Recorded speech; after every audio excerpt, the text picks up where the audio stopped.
Assalamualaikum warahmatullahi wabarakatuh. Kembali lagi bersama kami di program Ramadan pada kali ini. Nah, teman-teman, semoga teman-teman masih diberikan kesehatan dan kekuatan ketika menjalani puasa hingga pada hari kemenangan, yaitu hari Idul Fitri. Nah, di sini kami juga punya yel-yel padon. Apa bun? Yel-yelnya itu Ramadan ceria, Ramadan Penuh makna. Iya. Nah, seperti itu padon yel-yelnya. Nah, tanpa basa-basi, di sini ada Pak Doni nih yang akan memberikan materi yang sangat bermanfaat sekali untuk bagi kita semuanya ya. Apa kabar Pak Doni? Alhamdulillah baik Bunda. Bagaimana kabarnya Bunda? Alhamdulillah juga. Pak Doni masih puasa? Oh masih dong. Oh ya, semangat masih dong. Teman-teman juga masih puasa ya. Anak-anak SD Bunda, tapi kan anak yang tidak hanya cerdas dan tidak hanya cerdas tapi kuat, berkarakter dan berprestasi. Nah, iman itu sebenarnya percaya Bunda. oh begitu. Terus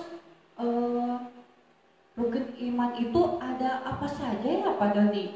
Nah, kalau berbicara rukun iman, teman-teman, rukun iman itu ada 6, sebagaimana hadis Rasulullah SAW, antumina billahi wa malaikatihi wa kutubihi wa rusulihi wal yaumil akhiri wa tu'mina bil qadari khairihi wa syarrihi. Jadi iman itu terbagi menjadi 6 bagian. Yang pertama yaitu iman kepada Allah. Yang kedua, iman atau percaya adanya malaikat Allah. Yang ketiga, kitab-kitab Allah. Yang keempat, rasul-rasulnya Allah. Yang kelima, iman atau percaya adanya hari akhir. Dan yang terakhir, iman pada qadarnya Allah. Oh baik. Jadi iman itu ada 6 ya Pak Doni. Ya. Yang pertama iman kepada Allah, iman kepada malaikat Allah, kepada yang ketiga iman kepada kitab-kitab Allah. Ya. Terus yang keempat ada iman kepada Rasul, lalu kelima kepada hari akhir, hari kiamat teman-teman. Terus yang terakhir iman kepada qada dan qadar. Lalu saya mau tanya, kalau qada dan qadar itu apa ya Pak Doni?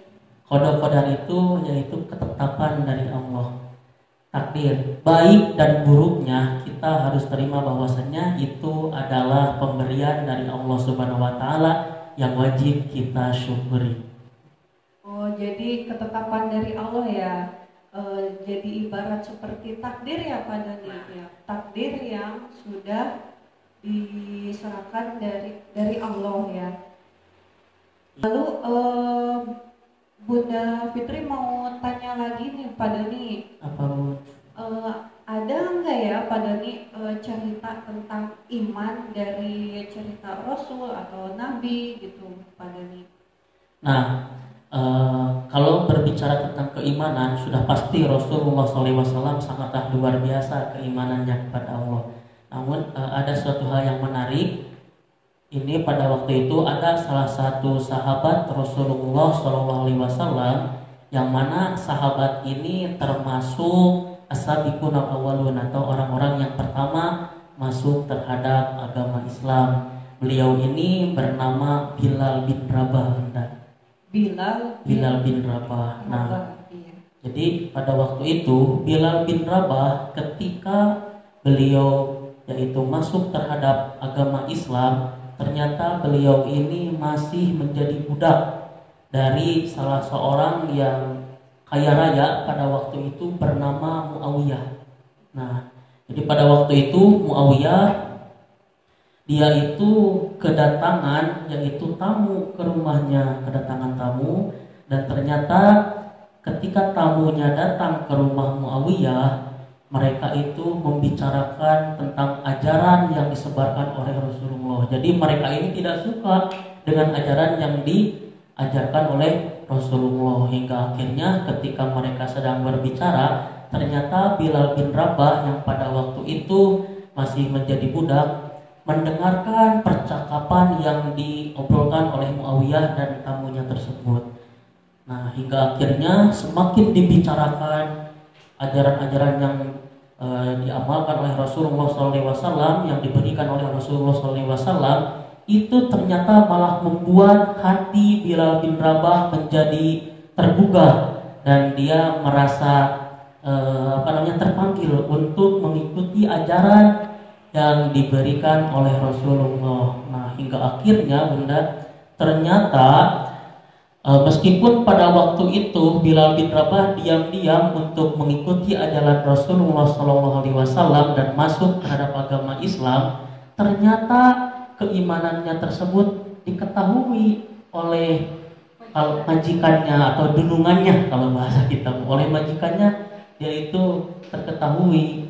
Hingga akhirnya Muawiyah pada waktu itu sangatlah marah, hingga akhirnya ternyata Bilal bin Rabah dipaksa untuk meninggalkan ajaran Nabi Muhammad SAW dan dia dipaksa untuk kembali mengikuti ajaran nenek moyangnya dari Muawiyah, yaitu menyembah patung Uzza dan Manat, berhala.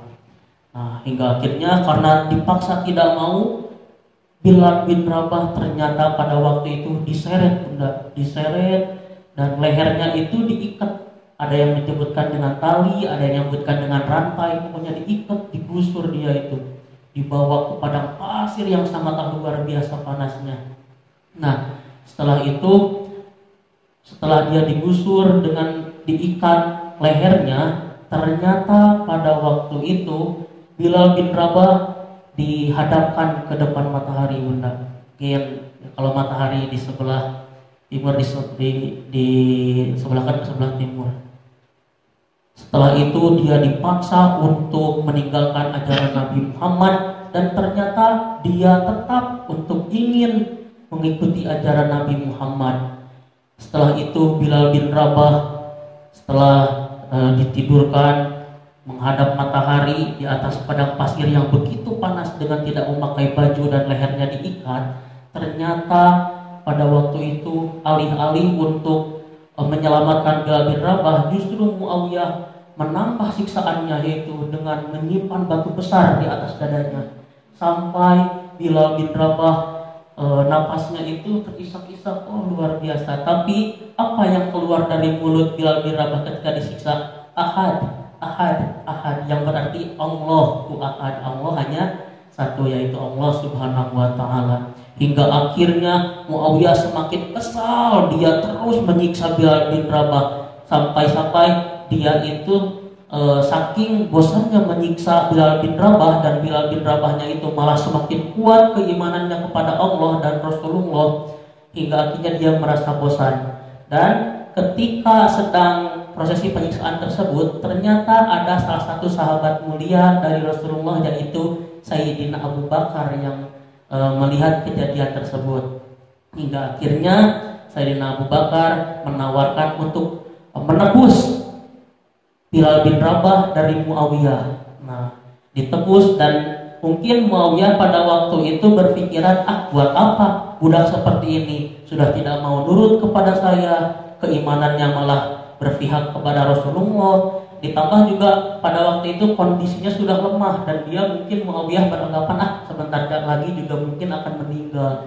Hingga akhirnya ditebus oleh Sayyidina Abu Bakar Bilal bin Rabah ini, lalu diserahkan kepada Rasulullah, dan dia akhirnya luar biasa hidup berdampingan dengan Rasulullah SAW. Bahkan Bilal bin Rabah ini, teman-teman, dia itu adalah orang yang pertama kali mengumandangkan azan di dunia ini.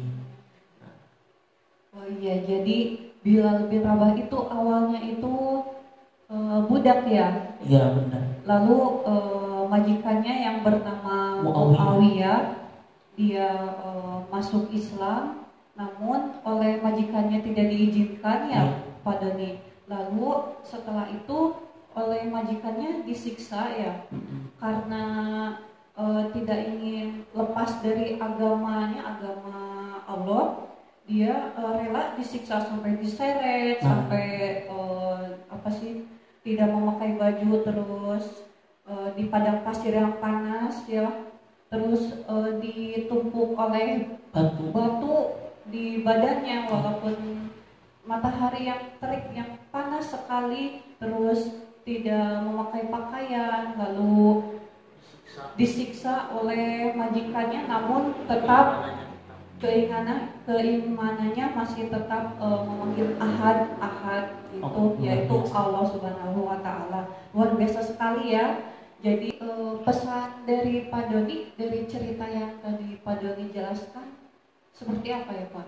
Nah, jadi teman-teman, pesan yang dapat kita ambil dari cerita Bilal bin Rabah ini yaitu kita harus tetap menguatkan iman kita, ataupun kita menjaga keimanan kita kepada Allah Subhanahu wa Ta'ala meskipun halangan dan rintangan tetap yaitu datang kepada kita. Demikian penjelasan dari Pak Doni pada hari ini. Selamat berpuasa, selamat berbuka puasa. Terima kasih atas sudah mendengarkan, memperhatikan Bunda dan Pak Doni. Wassalamualaikum warahmatullahi wabarakatuh.